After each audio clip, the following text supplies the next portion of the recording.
নমস্কাৰ বন্ধু-বান্ধৱীসকল, সৰাফুলৰ এই মুহূৰ্তৰ নতুন অংশটিৰ নাম হ'ল কেতিয়াবা ভয় লাগে। শ্ৰদ্ধাৰ বন্ধু-বান্ধৱীসকল, আহকচোন সৰাফুলৰ আজিৰ এই নতুন অংশটিলে আমি একেলগে আগবাঢ়ো আৰু অনুভৱ কৰোঁ সৰাফুলৰ অনুভূতিবোৰক।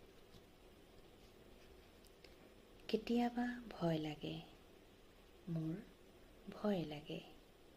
এই যে জীৱনটো অকলে সজাব পৰাকৈ শক্তিকণ গোটোৱাৰ সময়তে কোনোবা এজন আহে। এই যে সৰু সৰু হেঁপাহেৰে সময়বোৰ ভৰাই তোলে। এই যে সকলোবোৰ নতুন নতুন লগা অনুভৱ এটাৰে ভৰি পৰে।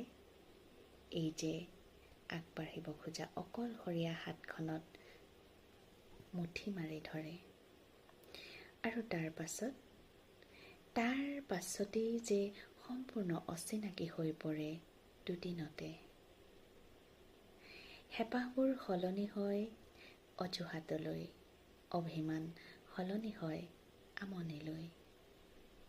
মোৰ সাংঘাতিক ভয় লাগে তেনে লোকলৈ। নিৰ্জনতাৰ সুযোগ লৈ নিসংগতাৰ গল্প শুনিবলৈ আহি আঁতৰি যোৱা মানুহলৈ ভয় লাগে মোৰ। কঁপি থকা হাতখন ভৰসাৰ অভ্যাসৰ মোহৰ লগাই পলাই যোৱা মানুহলৈ ভয় লাগে মোৰ। বেৰঙী সময়ত ৰামধেনু আঁকি বতৰৰ দৰে সলনি হোৱা মানুহলৈ ভয় লাগে মোৰ। ফাগুনৰ ৰং দেখুৱাই সৰাপাতৰ দৰে গছকি যোৱা মানুহলৈ ভয় লাগে মোৰ।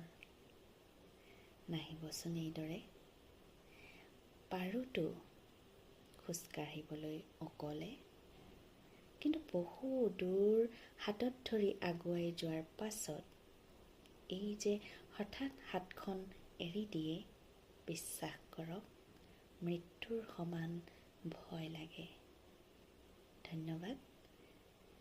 সৰাফুলৰ আজিৰ এই অংশটিৰে আপোনালোক সকলোকে শুভৰাত্ৰি জনালোঁ। ধন্যবাদ।